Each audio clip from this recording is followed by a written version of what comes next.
సకల ఆశీర్వచన స్తోత్రములకు మించిన ఘనమైన నామం పేరిట ఈ దినమందు సంగముగా తండ్రి నీ పాద సన్నిధికి మీరు మమ్మల్ని తీసుకుని వచ్చినందుకై నీ స్తోత్రములు. ఈ స్థలంలో మీరు ఉన్నందుకై కూడా నీ స్తోత్రములు. నా నాయకుడు కూడా మీరు చేసిన గొప్ప అద్భుత కార్యం బట్టి దేవుడి కార్యం బట్టి నీ స్తోత్రములు. తండ్రి నా దయచేసి నేను పాపములో ఉన్నప్పుడు పాపమైన దాస్యములో ఉండి నిత్యమైన నాశనానికి నేను సిద్ధమైనప్పుడు నన్ను ప్రేమించి నా కొరకై లోకానికి దిగి వచ్చినందుకై నీ స్తోత్రములు. నీ వాక్యం నాకు బయలుపరిచినందుకై నీ వాక్యం ఇంటి ద్వారా విశ్వాసం కలగజేసి ఆ విశ్వాసం ద్వారా రక్షణ వరాన్నిచ్చినందుకై నీ కుమారుని శిలువ రక్తంలో నా పాపములు కలిగినందుకై శుద్ధీకరించినందుకై నీ స్తోత్రములు. అంతేకాకుండా అనేకమైన పరిస్థితులు అన్నింటిలో కూడా మీరు నాతో కూడా ఉండి నడిపించినందుకై మీకు స్తోత్రం చెల్లిస్తున్నాం. నా మానసిక రోగమును స్వస్థపరిచినందుకై స్వస్థపరుస్తూ ఉన్నందుకై కూడా మీకు స్తోత్రములు. శరీరమైన అనేకమైన రోగాలు నేను కలిగి ఉన్నప్పుడు కూడా వీటన్నిటిలో మీరు నాకు విజయం అనుగ్రహిస్తూ వస్తున్నందుకై కూడా మీకు స్తోత్రం చెల్లిస్తున్నాం. మీరంతా కలిసి నా పాప క్షమాపణ బట్టి విమోచనను బట్టి మీ రక్తంలో మీరు చేసిన గొప్ప కార్యాన్ని బట్టి తండ్రి నేను స్తుతించి ఆరాధిస్తున్నాను. తిరిగి తండ్రి పాలు పొందగొనుకు నీ వాక్యమును మేము ధ్యానించిన వెంటగా నీ దగ్గర మాటలే కాకుండా అధికారంతో కూడిన నీ మాటలు కూడా మీరు మాకు అనుగ్రహించమని వేస్తున్నాను. నన్ను నీ చేతికి అప్పగించుకుంటున్నాను. నన్ను ఖాళీ చేసి నీ మాటలతో వాక్యంతో నింపండి. నాతో నింపి నీ మాటలు దయచేయమని వేస్తున్నాను. మీ పెద్ద రసం కలిగించుకుంటూ నా రాష్ట్రం కూడా తండ్రి పరిస్థితుల్లో మీ సేవ చేస్తున్నందుకు పరిచయం అభివృద్ధి పరచమని యేసుక్రీస్తు వారి పేద ప్రార్థించి నడుచున్నాం తండ్రి.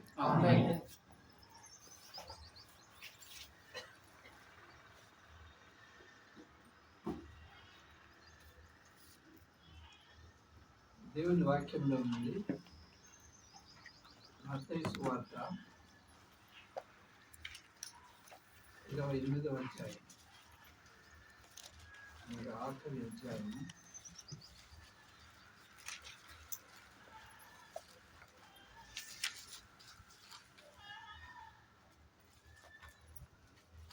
18, 19, 20 వచనాలు. మత్తయి సువార్త 28వ అధ్యాయము 18, 19, 20 వచనాలు. 3 వచనాలు మార్చి అనుకుంటాం. అయితే యేసు వారి దగ్గరకు వచ్చి పరలోకమందును భూలోకమందును క్షమించండి. అయితే యేసు వారి దగ్గరకు వచ్చి పరలోకమందును భూమి మీదను నాకు సర్వాధికారము ఇవ్వబడి ఉన్నది.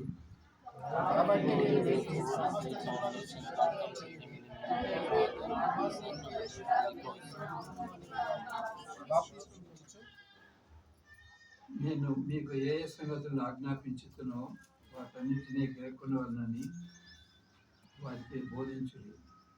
ఇదిగో నేను యుగ సమాప్తి వరకు సదాకాలం మీతో కూడా ఉన్నానని వారితో చెప్పాను. కాబట్టి యేసుక్రీస్తు వారు మన పాపముల కొరకు చనిపోయి పాతి పెట్టబడి విజయోత్సాహుడై తిరిగి లేచినవాడు. తిరిగి లేచిన తర్వాత మార్క్స్ వార్త 16వ అధ్యాయము 15, 16 వచనాల్లో ఆయన ఇచ్చిన ఆజ్ఞ. మార్క్స్ వార్త 16వ అధ్యాయం 15, 16 వచనాలు. మరియు మీరు సర్వలోకమునకు వెళ్ళి సర్వ సృష్టికి సువార్తను ప్రకటించుడి. నమ్మి బాప్తిసం పొందినవాడు రక్షింపబడును, నమ్మని వానికి శిక్ష విధింపబడును.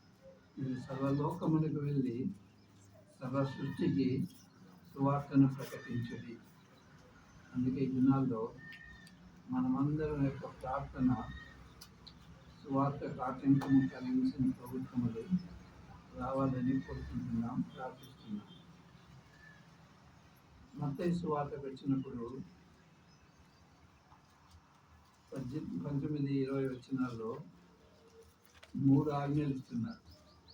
మత్తయి సువార్త 28వ అధ్యాయము 19 మొట్టమొదటిగా మీరు వెళ్ళి సమస్త జనులను శిష్యులనుగా చేయండి. రెండవది వచ్చి తండ్రి యొక్కయు కుమారుని యొక్కయు పరిశుద్ధాత్మ యొక్క నామంలోనికి వారికి బాప్తిసం ఇచ్చుచున్నాను. మూడవది 20వ వచనంలో నేను మీకు ఏ ఏ సంగతులను ఆజ్ఞాపించుతున్నో వాటన్నిటిని గైకొని వాళ్ళని వారికి బోధించుడి. వారికి వాగ్దానం కూడా ఇస్తున్నారు, ఇదిగో యుగ సమాప్తి వరకు నేను మీతో కూడా ఉన్నాను. ప్రభువైన యేసుక్రీస్తు ఇచ్చిన దేవుని ప్రజలకు ఇచ్చిన 3 ఆజ్ఞలు. మనము దేవుని మందిరములో చేర్చబడి ఉన్నవారు. ప్రభువైన యేసుక్రీస్తు లోకంలో ఉన్నప్పుడు ఇరుకుదైన కైసరియా ప్రాంతాలకు వెళ్ళినప్పుడు అక్కడ తన శిష్యులను అడుగుతున్నారు, నేను ఎవరినని జనులు అనుకుంటున్నారంటే వాళ్ళు అన్నారు, కొందరేమో బాప్తిస్మం ఇచ్చే యోహాననియు, కొందరు ఏలియా అనియు, కొందరు అని వాళ్ళు తలంచుతున్నారని. వారిని రెండవ ప్రశ్న వేస్తున్నారు, మీరైతే నేను ఎవరిని మీరు నమ్ముతున్నారంటే అప్పుడు పేతురు అన్నాడు, నీవు దేవుని కుమారుడైన క్రీస్తువు, ఈ లోకంలోకి రావాల్సి ఉన్న దేవుని కుమారుడైన క్రీస్తువు. అప్పుడు ఆయన సూచిస్తున్నాడు, దేవుడే ఈ విషయం నీకు బయలుపరిచిన వాడు. మనం మారుమనసు పొందుట ద్వారా దేవుని మందిరములో చేర్చబడిన వాడము. అక్కడనే ఇంకో మాట అంటున్నాడు ప్రభువైన యేసుక్రీస్తు, మరియు నీవు పేతురువు, ఈ బండ మీద నా సంఘమును కట్టుదును. బండ మీద నా సంఘమును కట్టుదును. సంఘం అంటే ఏమిటి మనం తెలుసుకోవాలి. ఫస్ట్ సంఘం అనగా దేవుని యొక్క మందిరం. ఇది వచ్చి ఇక్కడ మనం కూడుకొని ఉన్నాము, ఇది దేవుని యొక్క సంఘము, దేవుని యొక్క మందిరం. పౌలు తిమోతికి రాస్తూ 2వ పత్రికలో 3వ అధ్యాయం 15వ వచనం రాస్తున్నాడు. 2వ తిమోతి 3:15. మరియు నేను ఆలస్యం చేసిన యెడల దేవుని మందిరములో అనగా జీవము గల దేవుని సంఘములో జనులు ఎలా ప్రవర్తింపాలనో అది నేను నీకు తెలియజేస్తున్నాను. దేవుని మందిరములో అనగా జీవము గల దేవుని సంఘములో. దేవుని సంఘం అనగా దేవుని యొక్క మందిరం. అంతేకాదు కొలస్సీయులకు రాసిన పత్రిక 1వ అధ్యాయం 18వ వచనం. కొలస్సీ 1:18లో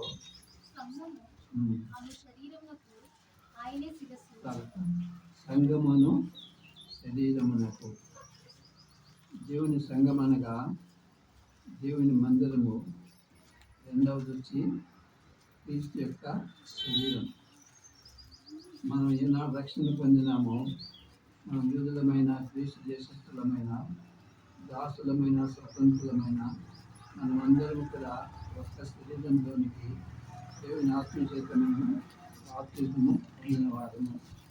మనమందరము క్రీస్తు శరీరంలో ఉన్నాం. ఎవరైతే రక్షణ పొందినారో వారందరూ కూడా, మనమందరం కూడా క్రీస్తు శరీరంలో ఉన్నాము, అనగా దేవుని మందిరంలో ఉన్నాము, దేవుని సంఘములో మనమందరము చేర్చబడి ఉన్నాము. ఆ బండ ఇప్పుడు క్రీస్తే. ఎక్కడుంది? కొరింథీయులకు రాసిన మొదటి పత్రిక 10వ అధ్యాయం 3-4 వచనాల్లో పౌలు రాస్తున్నాడు, అందరూ ఆత్మ సంబంధమైన ఒకే ఆహారమును భుజించుడి. అందరూ ఆత్మ సంబంధమైన ఒకే పానీయమును పానం చేసేది. ఏదనగా తమను వెంబడించిన ఆత్మ సంబంధమైన బండలోనిది తాగిది. ఆ బండ క్రీస్తే. పౌలు స్పెసిఫిక్గా చెప్తున్నాడు, ఆ బండ క్రీస్తే. బంధనగా మొట్టమొదటిగా క్రీస్తు, రెండవదిగా బంధనగా దేవుని వాక్యం మర్చిపోకూడదు. మత్తయి సువార్త 7వ అధ్యాయంలో 24-25 వచనాల్లో కొండ మీద ప్రసంగంలో ప్రభు యేసుక్రీస్తు అంటున్నాడు, మరియు ఈ మాటలు విని వాడును కట్టుకున్న బుద్ధిమంతుని పోలి ఉన్నాడు. వరదలు వచ్చును, ఆ ఇంటి మీద పట్టును, దాని పునాది బండ మీద వేయబడిన మూడు చెప్తున్నాడు. ఒకటేమో వానకు, రెండు మూడు మీద వాన కురిసిన పైనుండి వాన వస్తుంది. దేవుడు అందరినీ కూడా వాడు పైనుండి వాన వస్తుంది కాబట్టి పరీక్షగా ఉంది. పేతురు రాసిన మొదటి అధ్యాయము 7వ వచనంలో పేతురు రాస్తున్నాడు, నశించుకోవలసిన సువర్ణము అగ్ని పరీక్ష చేత దానికంటే అమూల్యమైన మీ విశ్వాసము చేత పరీక్షకు నిలిచినదై ఆయన దేవుడు క్రీస్తు ప్రత్యక్షమైనప్పుడు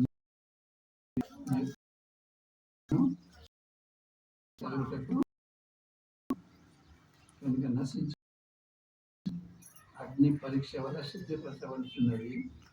మనలో శ్రమలో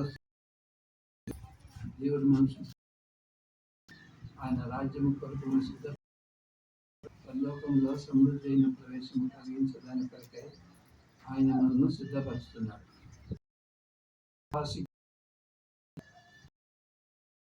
మీరు ఒక్కరికి వస్తాయి శ్రమలు, కానీ అసలు యేసుక్రీస్తు మన భరించేవాడు, మనం భరించేదాన్ని కూడా తన కృపను అనుగ్రహించేవాడు. రెండవది వరదలు వచ్చాయి. లోకంలో వరదలు వస్తాయి. వరదలు అనేది మనకు కలిగే కూడా కారణంగా ఉంది. క్రీస్తు అన్నాడు, వరదలు వచ్చాను. ఆ ఇల్లు బండ మీద కట్టబడిన కనుక అది వరదలేదు. వరదలు అనేది మనకు కలుగుతాయి. యోహాను సువార్త 10:2, యోహాను సువార్త 3వ వచనం. మాటలు మీతో చెప్పుచున్నాను, లోకంలో మీకు శ్రమ కలుగును, అయినను ధైర్యం తెచ్చుకొనుడి, జయించుచున్నాను.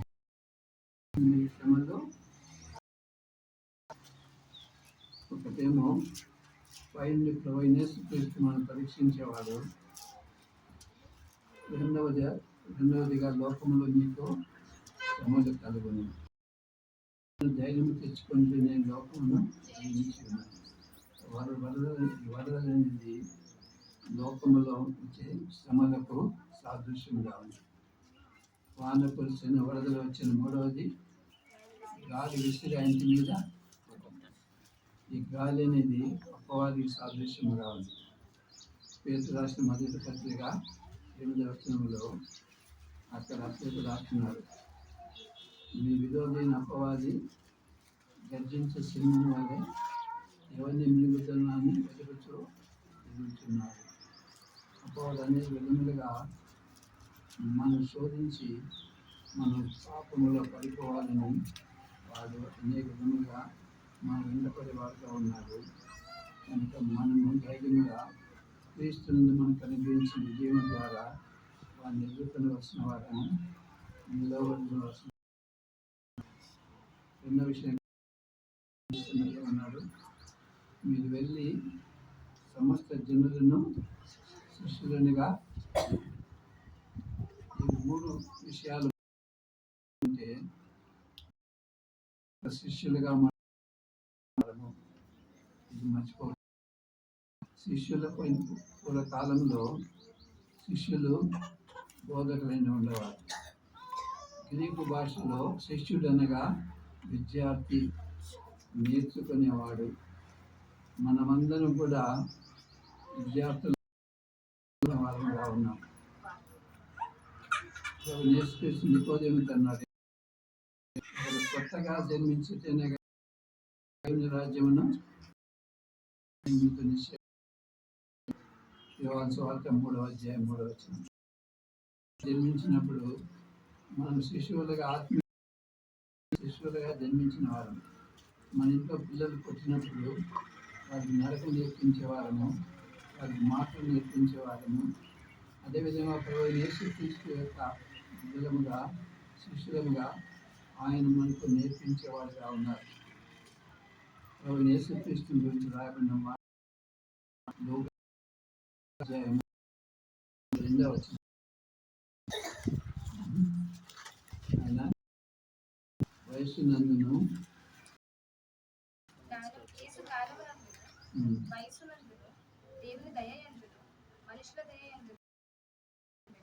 అభివృద్ధి పొందొచ్చింది. బాలుడిగా జన్మించిన ఆయన అభివృద్ధి పొందేవారు. మనం కూడా నూతనంగా జన్మించడంలో మనం చిన్న పిల్లలని, పసిపిల్లలని కనుక యేసు ప్రభువు అనే మన యొక్క బోధ నేర్చుకుని వచ్చిన వారము. కీర్తన 34:11 ఏముంది? పిల్లలారా మీరు వచ్చి నా మాట వినండి, యెహోవాతో నేర్చుకోండి. యెహోవా ఎందుకు భయభక్తులు మీకు నేర్పేదను.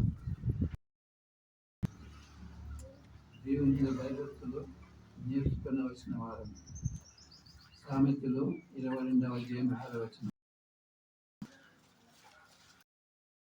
నడుచున్నప్పుడు నేను వారిని నడిపించదను.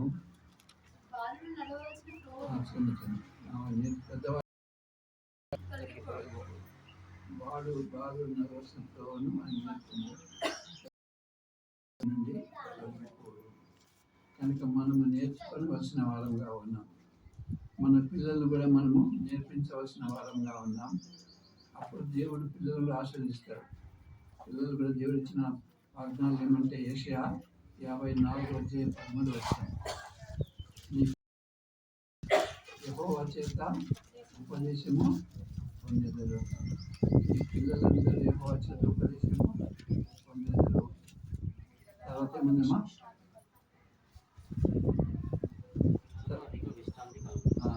వారికి అధికమైన విశ్రాంతి. మన పిల్లలు కూడా దేవుడు నేర్పించేవాడు. మనం నేర్పించాలా? దేవుడు కూడా నేర్పించేవాడుగా ఉన్నారు.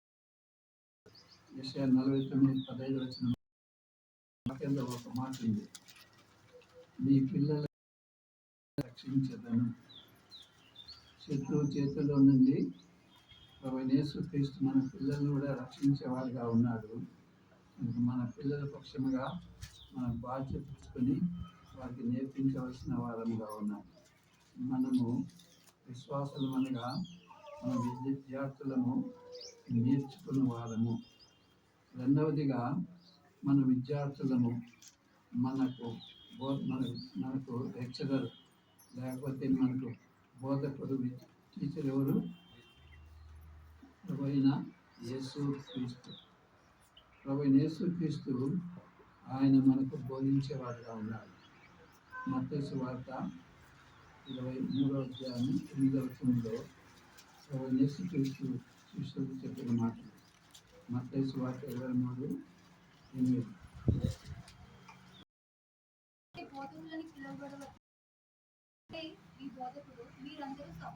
మీరందరూ సహోదరులు. బోధకుడు ఒక్కలేంటి ఎవరు? చూస్తే మన బోధకుడు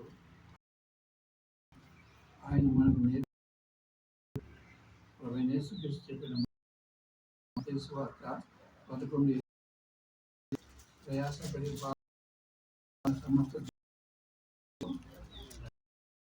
నేను మీ విశ్రాంతి. తర్వాత నేను సాత్వికులను, దీనమూర్తి గలవాడిని కనుక మీ మీద నా కార్యం నా యుద్ధ నేర్చుకొనిది. ఎవరి దగ్గర నేర్చుకోవాలి మనం? నేర్చుకోవాలి. మనకు మాదిరి ఈ లోకంలో క్రీస్తు మనకు మాదిరిగా ఉన్నవాడు. తన ఆఖరి దినం ఆ యొక్క దినమున గిన్నెలో ఒక తువాలు తీసుకుని నడుము కట్టుకొని శిష్యుల వాటిని తుడుచుకుని ఆయన కడిగిన వాడుగా ఉన్నాడు. అంతేకా తగ్గించు. ఆయన ఏమన్నాడు? యోహాను సువార్త 13:14, నేను చేసినట్టే మీరు చేయాలని నీకు మాదిరిగా ఇలాగో చేసింది. 14-15 వచనాల్లో నీకు మాదిరిగా కనుక యేసుక్రీస్తు ఇచ్చినాడు. ఆయనే మనకు ఆయన చేసినట్టు మనం చేయాలని ఆయన కోరేవాడుగా ఉన్నాడు. మనకు మాదిరికరమైన జీవితము. మన విద్యార్థులను మన యొక్క బోధకులు, లెక్చరర్లు, టీచర్లు ప్రవీణ్ యేసుక్రీస్తు. మన యొక్క టెక్స్ట్ బుక్ ఏది? పాఠ్య పుస్తకం ఏది? బైబిల్. మర్చిపోతుంది అనేది హృదయంలో ఉండాలి. బైబిల్ బాగా నేర్చుకున్నాను, కానీ నాకు సంవత్సరాలు కొంచెం జబ్బు మర్చిపోయే గుణం కూడా వచ్చింది, రోగం వచ్చింది చాలా. కానీ క్రీస్తు వాక్యంగా ఉండాలి. దేవుని వాక్యం అనేది చాలా ప్రాముఖ్యమైనది. మనం దేవుని వాక్యాన్ని ఎల్లప్పుడూ కలిగి ఉండవలసిన వారంగా ఉన్నాం. 2 తిమోతి 3:14, 15 వచనాల్లో పౌలు రాస్తున్నాడు. 2 తిమోతి 3:14-15 వచనాలు. క్రీస్తు యేసునందు ఉంచవలసిన విశ్వాసము ద్వారా రక్షణార్థమైన జ్ఞానము నీకు కలిగించుటకు శక్తిగల బాల్యం నుండి నీ వెరుగుదు గనుక రూఢి అని తెలుసుకోవాలని నేర్చుకుంటూ ఆ సంగతి తెలుసుకొని శక్తిగల వాక్యము. తిమోతి ఎప్పుడు నేర్చుకున్నాడు? బాల్యము నుండి నేర్పించవలసిన వారు. ఆ తర్వాత 2 వచనాలు చూస్తే దైవజనుడు సన్నిధుడై ప్రతి సత్కార్యములకు పూర్ణముగా దైవేశము వలన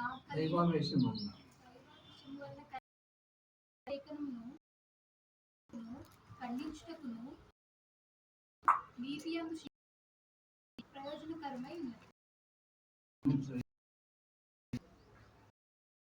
మనకు ప్రయోజనకరమైనది, ప్రాముఖ్యమైన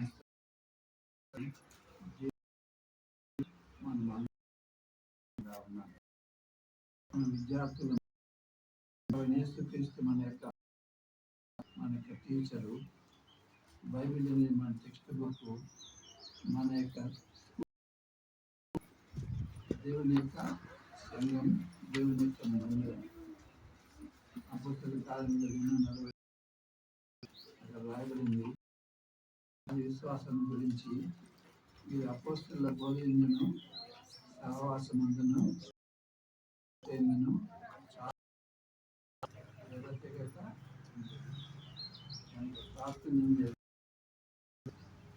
అంతేకాదు, అనుదినం కూడా దేవాలయంలో తప్పక కనుక దేవుని మందిరం మనం తప్పక వెళ్ళవలసిన వారంగా ఉన్నాం. వేరే కారణాలు ఏమన్నా ఉంటే అది వేరే విషయము. కానీ మన సమయాన్ని నష్టపరుచుకోకుండా దేవుని మందిరానికి తప్పకుండా వెళ్ళవలసిన వారము. మన విద్యార్థులను యేసుక్రీస్తు మన బోధకుడు, దేవుని వాక్యం మన పాఠ్య పుస్తకము, దేవుని మందిరం మన యొక్క మన యువతను నేర్చుకుంటున్నాం. మన బోధకుడు ఎవరు? శిష్యులముగా మనము బోధకుని వెంబడించవలసిన వారము. నేర్పిస్తున్నాడు. లూకాసు వార్త 14వ అధ్యాయము 27వ వచనం. లూకాసు వార్త 14:27. ఎవడైనాను తన శిష్యులను ఎత్తుకొని నన్ను వెంబడించిన శిష్యుడు. రెండో భాగం తీసుకుంటే, ఎవరైనాను నన్ను వెంబడించిన వాడు నా శిష్యుడు. ఆయన వెంబడించాలంటే జాగ్రత్తగా మనము నడవలసిన వారు. ఆయన ఎలాగ నడుచుకున్నా మనం అలాగే నడుచుకోవాలి. నేను ఇలాగో చేసి కనుక ఆయన ఎత్తువాడై ఉన్నాడో మనం కూడా ఎత్తువాదం కావాలి. యోహాను రాసిన మొదటి పత్రిక 2వ వచ్చిన ఆఖరి భాగం రాయబడింది. ఎందు నిలిచి ఉన్న వారిని చెప్పుకున్నవాడు ఆయన ఎలాగ నడుచునో మనం కూడా అలాగనే నడవలసిన వాడు. ఆయన ఎలాగ నడుచునో, ఆయన యేసుక్రీస్తు ఎలాగ నడుచున్నాడో మనం కూడా అలాగే నడవలసిన వారిని. అదే పత్రికల్లో 4వ అధ్యాయం 17వ వచనం రాయబడింది. ఆయన ఎత్తివాడై ఉన్నాడు మనం కూడా అతివారమై, ఆయన ఎత్తివాడై ఉన్నాడు మనం కూడా అతివారమై ఉన్నాడు. ఇదే పత్రికలో ఎలాగ నడుచుకోవాలంటే మొదటి అధ్యాయం 7వ వచనంలో ఆఖరి భాగం ప్రకారం మనం కూడా నడుచుకునవలసిన వారముగా ఉన్నాం. వెలుగంటే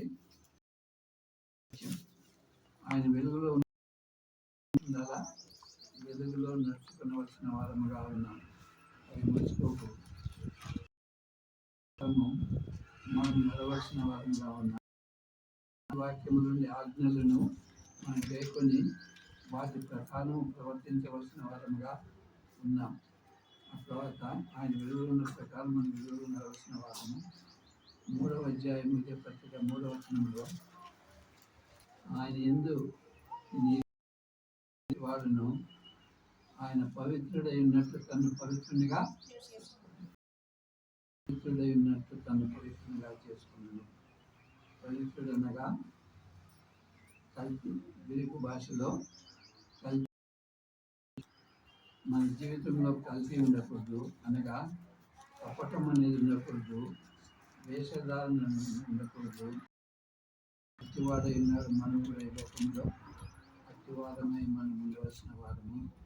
ఆయన పవిత్రుడై ఉన్న కారణాన్ని బట్టి మనం పవిత్రంగా కావాలి. మొదటి పత్రికలో కూడా 14 భాగం రాయబడింది. 14-15 ఆయన పరిశుద్ధుడై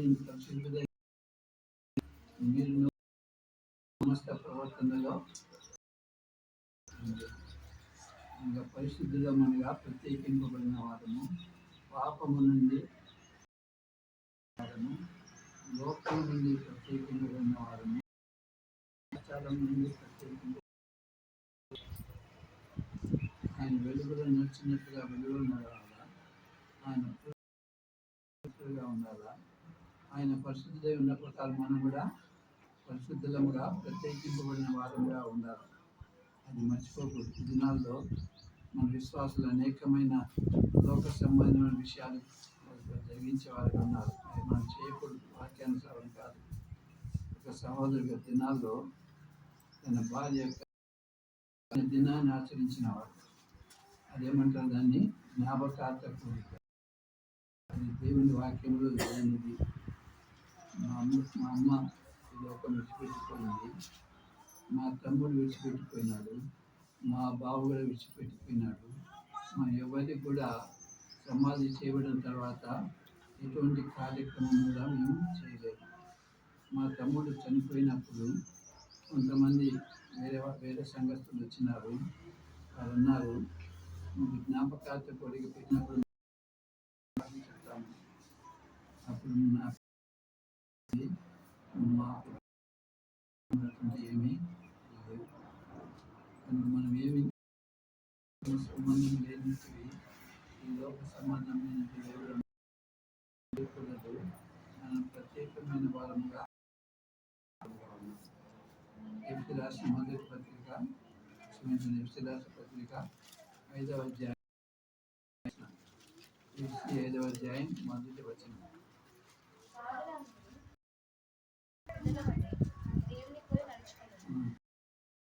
పిల్లల వల్ల దేవుని పోలి నడుచుకోవాలి. ప్రేమించి నలుగురు తను దేవునికి అర్పణముగాను బలిగాను అప్పగించుకొనెను. అలాగనే మీరును ప్రేమ కలిగి నడుచుకొనిది. ప్రేమ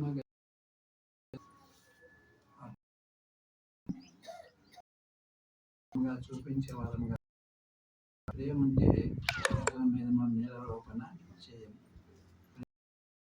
శత్రువుల కొరకు ప్రార్థన చేసేవాళ్ళము, మనం హింసించే వారి కొరకే మనం ప్రార్థన చేసేవాళ్ళము. వారి కొరకు మనము ప్రార్థన చేయవలసిన వాళ్ళము. అప్పుడే దేవుని యొక్క సమృద్ధిని ఆశీర్వాదాలు మనం పొందేవారంగా ఉన్నాం. ఎప్పుడు కూడా మనం చేయకుండా ఆగిపోకూడదు. ఆయన అనుసరించి నడుచుకోవలసిన వారంగా ఉన్నాం. ఆ ప్రత్యేకమైన జీవితం అనేది మనకు చాలా ప్రాముఖ్యమైనది. పాత నిబంధనలో కూడా లేవియకాండము 20వ అధ్యాయం, మీరు నాకు పరిశుద్ధులై ఉండవాలను,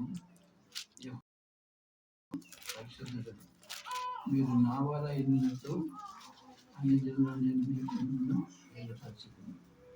కనుక ప్రత్యేకమైన జీవితం అనేది, క్రీస్తుని వెంబడించే జీవితం అనేది, ఆయన అనుసరించే జీవితం కలిగి ఉండవలసిన వారం కావాలి. మొదటి యోహాను 3వ అధ్యాయం 7వ వచనం. ఆయన నీతిమంతుడై ఉన్నట్టు నీతిని జరిగించే ప్రతి వారిను నీతిని జరిగించవలసిన వారంగా ఉన్నాం. నీతిని జరిగించుటనగా దేవుని వాక్య ప్రకారం ద్వితీయోపదేశకాండంలో 6వ అధ్యాయము ఆఖరి వచనంలో కదా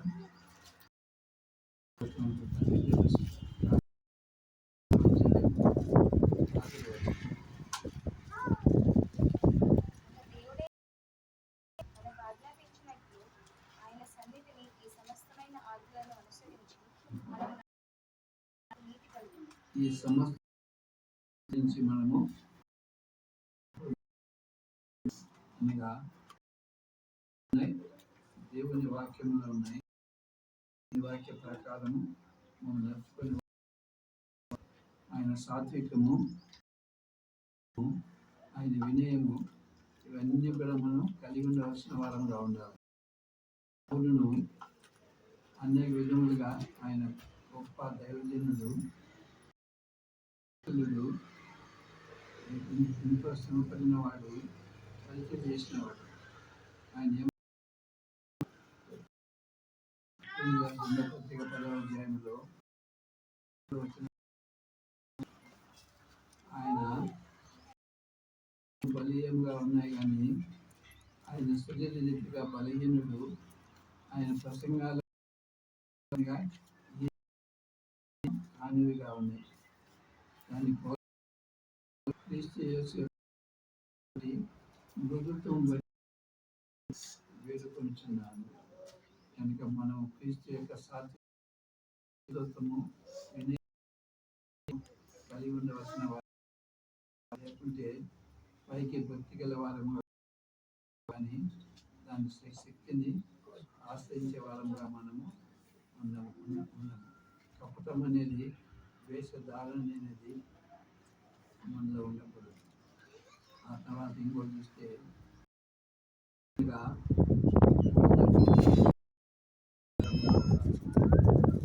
బోధకుడు ఎక్కడ నివసిస్తాడో మనం కూడా అక్కడనే యోహాను సువార్తలో వచ్చినప్పుడు యేసుక్రీస్తు ఆయన వచ్చాడు. నుంచి యోహాను శిష్యులు ఆయన ఉన్నప్పుడు అన్నాడు, ఇదిగో దేవుని 36వ వచనం చూస్తే ఆ మాట విని 37వ వచనంలో ఆయన ఇద్దరు వెంబడిస్తుంటే వెనక్కి తిరిగి వారు అడుగుతున్నారు,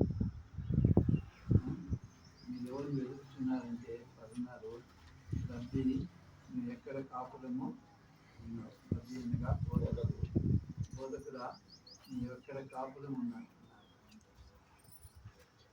వారు ఆయన బస్ చేసి ఆయన వద్దకు పోయి ఆ దినమున ఆయన వద్ద బస్సు చేసిన వాళ్ళు అనగా ప్రభువైన యేసుక్రీస్తు ఏ స్థలములో ఉంటాడో ఆ స్థలములోనే మనము ఉండవలసిన వారంగా ఉన్నాం.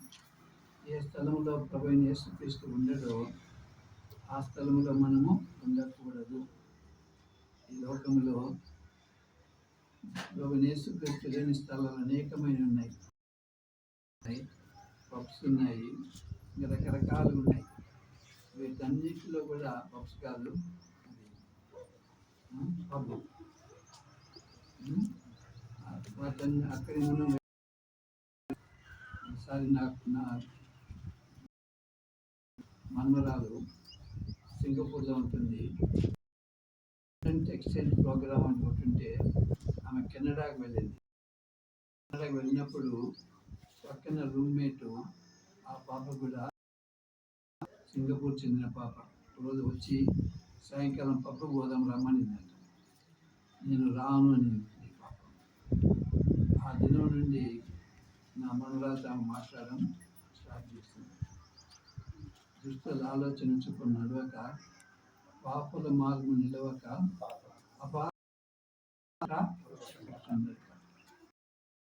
అర్థం చేసుకోవాలా?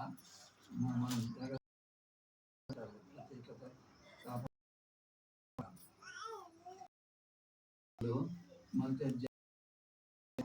16-17 వచనాల్లో, మొదటి అధ్యాయము 16-17 వచనంలో రూతు తన అక్కతో అంటుంది, నన్ను విడిచిపెట్టమనియు నన్ను విమర్శింపవద్దనియు నువ్వు చెప్పొద్దంట. నువ్వు వెళ్ళే స్థలమునకే నేను వస్తాను, నీవు నివసించే స్థలంలోనే నేను నివసిస్తాను. నీ దేవుడే నా దేవుడు, నీ జనమే నా జనము. నువ్వు వృద్ధి పొందే చోటని నేను పాటి మరణం నేను వేరుపరిచిన కదా. దేవుడు నా గొప్ప అపాయము. మన జీవితం ఉండవలసిన వారం కావాలి. యేసుక్రీస్తు ఏ స్థలంలో ఉంటాడో ఆ స్థలంలోనే మనం ఉండవలసిన. ఆయన ఏ స్థలానికి పోడో ఆ స్థలములకు మనము పోకూడదు. అందుకని జ్ఞాపకం పెట్టుకోండి. తాగే స్థలానికి పోతే మనం తాగము, పొందము, కానీ దేవుని వాక్య ప్రకారము అటువంటి స్థలాలకు మనము వెళ్ళకూడదు. నెక్స్ట్ చూస్తే 8వ అధ్యాయం 31వ వచనం, మీరు నా వాక్యం మీరు సత్యం గ్రహించిన శిష్యులే, నా వాక్యం నన్ను మించిన వారైతే. దేవుని వాక్యం చాలా ప్రాముఖ్యమైనది. దేవుని వాక్యం వచ్చిన వారంగా ఉన్నాం, అది మర్చిపోకూడదు. మన దానికి కారణం ఏది? దేవుని వాక్యమే.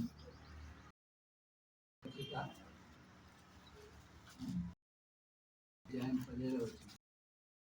విజేత వలన క్రీస్తుని గురించిన వాక్యం వల్ల విశ్వాసం అనే వరం మనకి ఎక్కడ వస్తుంది? మనకు విశ్వాసం అనేది వస్తుంది.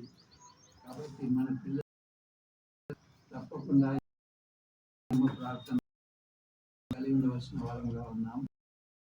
ప్రతిదిన ఉదయం సాయంకాలము దేవుని వాక్యం చదివి అలవాటు వారికి నేర్పించవలసిన వారం. దేవుని వాక్యం మనం మర్చిపోకూడదు, మన పిల్లలు మర్చిపోకూడదు. దేవుని వాక్యం వల్లనే మనం కలిగి ఉంటాం. విశ్వాసం అనే వరం ద్వారా ఇంకో వరం ఏమొస్తుంది? రక్షణ అనే వరము మనం అనుభవిస్తాం. ఎఫెసీ రాష్ట్ర పత్రిక 2వ అధ్యాయం 8వ వచనం, మీరు విశ్వాసం ద్వారా చేతనే రక్షింపబడి ఉన్నారు. ఇది మీ వల్ల కలిగినది కాదు, దేవుని విశ్వాసం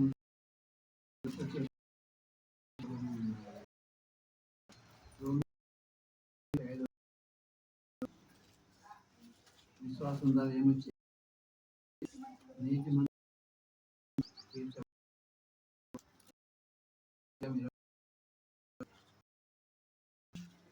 పంపిన వాడిని విశ్వాసం ఉంచేవాడు జీవం గలవాడు. ఆ తీర్పులో ఉన్నారు.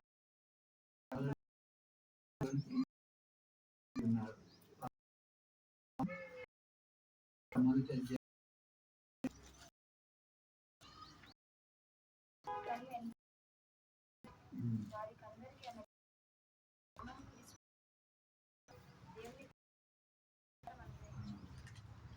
నామమున విశ్వాసం దేవుని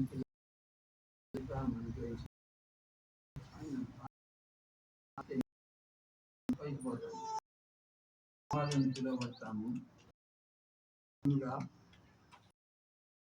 క్రీస్తు మీద మరపెట్టినట్టు నాయన మనకు దేవుని వాక్యం ఉన్నప్పుడు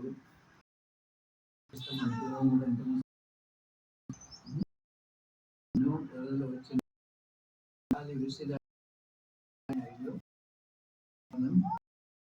వాక్యం మనకు దేవుని వాక్యం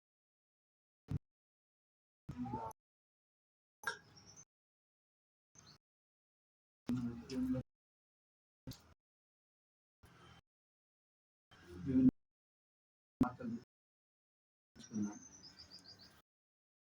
కాండము 6వ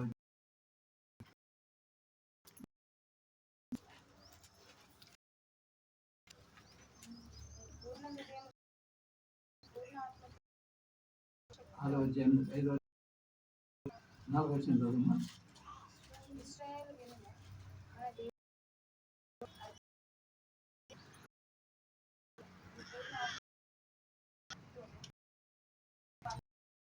ఆ తర్వాత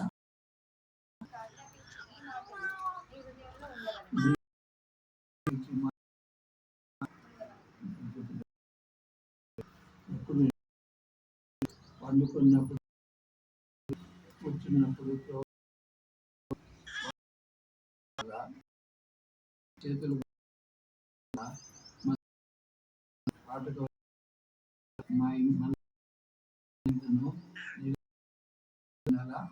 దేవుని వాక్యం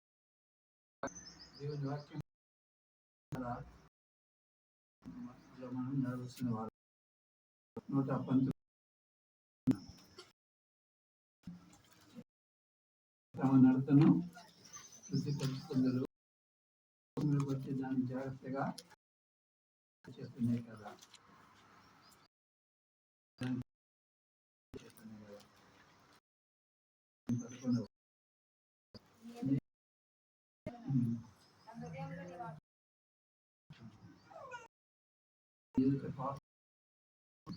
నా హృదయంలో నీ వాక్యమును పాపం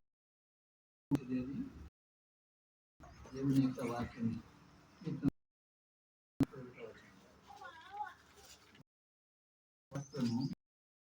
హృదయంలో ఉన్నది కానీ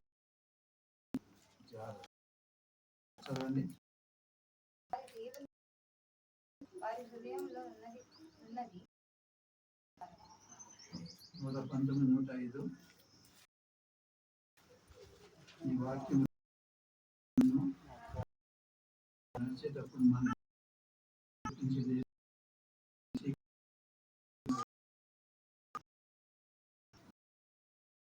సామెతలు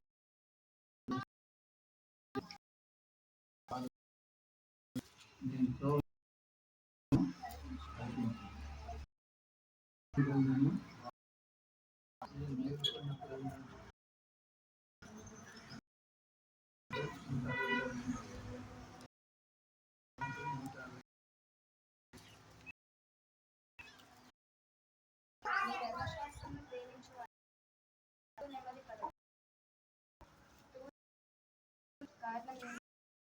ధర్మశాస్త్రం నెమ్మది కలదు, సూర్య తొట్టెలో కాలం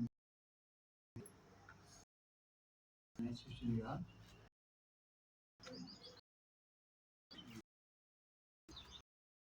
కనుక మనం